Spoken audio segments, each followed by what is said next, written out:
Young Dolph was a prominent rapper from Memphis, Tennessee. His August 2020 album, Rich Slave, did well commercially, selling 65,000 units first week, and debuting at number 4 on the Billboard 200, making it Dolph's highest charting album. He was getting features from artists like G Herbo, Meg Thee Stallion, and Key Glock, among many other notable rappers. But as is all too common in rap, Young Dolph was taken way too soon. On November 21st, 2021, he was gunned down at a bakery in his own city. On this episode of Inside the Crime, we take a look at the murder of Young Dolph. Make sure to subscribe and leave a like on the video. Young Dolph, government name Adolph Thornton Jr., was gunned down in a daylight ambush at Makita's Homemade Butter Cookies, a popular cookie shop in Memphis. Dolph was at the shop to buy cookies for his mother, which he frequently did when he was in town. One fateful Wednesday afternoon, though, would sadly be his last time. Dolph went in to buy cookies at approximately 12:22 p.m. on November 21st, 2021. It was while he was at the register buying cookies, says the owner of the shop, Maurice Hill, that someone drove up and killed Dolph.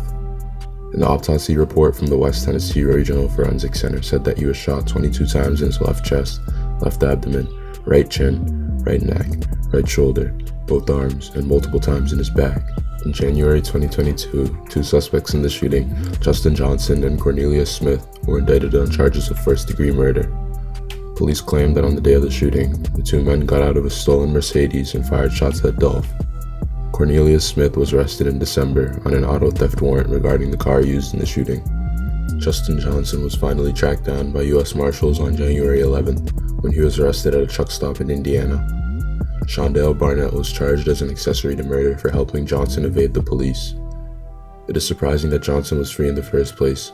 When he was 18, he shot 3 people at a bowling alley, but was let off due to his clean record and cooperation with authorities.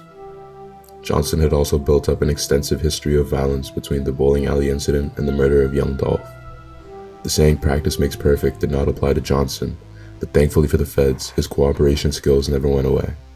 Just 5 days after the shooting, Johnson put up a song called "Stepped On," where he seems to reference murdering Dolph. In the music video for the song, he was wearing a Paper Route Entertainment chain, a chain you can see members of Dolph's crew sporting. This indicates that Johnson was either a PRE affiliate who stabbed Dolph in the back, or he was just taunting his op with the chain. The song and corresponding music video serves as yet another example of a rapper snitching on themselves, and Johnson is going to pay the price for it. Unfortunately, the 2022 shooting wasn't the first time that Young Dolph was a victim of gun violence. In 2017, he was shot at on 2 separate occasions. In February of that year, while he was in Charlotte, Dolph's SUV was shot at over 100 times while he was inside.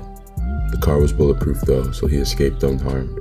Black Youngsta, a rapper who had problems with Dolph, was among those charged in the shooting, but charges were dropped in 2019. In September 2017, Young Dolph was left in critical condition after an argument in Hollywood. Dolph was arguing with 3 men, which then escalated into a fight. When Dolph was knocked down, one of the suspects pulled out a gun and started shooting him. Dolph was somehow able to get up and run into a nearby Shoe Palace store while the suspects fled, 2 leaving on foot and a 3rd leaving in a gold Escalade, which was ditched a short time later. It's rumored that Yo Gotti had something to do with it, as a source told Eyewitness News that associates of Gotti were near the Shoe Palace shopping store at the time of the shooting, and Dolph and Gotti had been on bad terms for years. Not much else has been made public by police regarding that particular case. At this time, the motive behind Young Dolph's murder is unannounced, but one has to wonder if this was an inside job or not. People are speculating that rapper Soulja Boy was involved in the murders, as he put a $100,000 bounty on Dolph just a week before the shooting. Dolph's killers still haven't been found guilty, and their next court date is scheduled in March. We'll have to see how it plays out in court, but police are sure they have who did it. Thanks for watching. Don't forget to like the video if you haven't already, and subscribe to the channel. We'll see you on the next episode of Inside the Crime.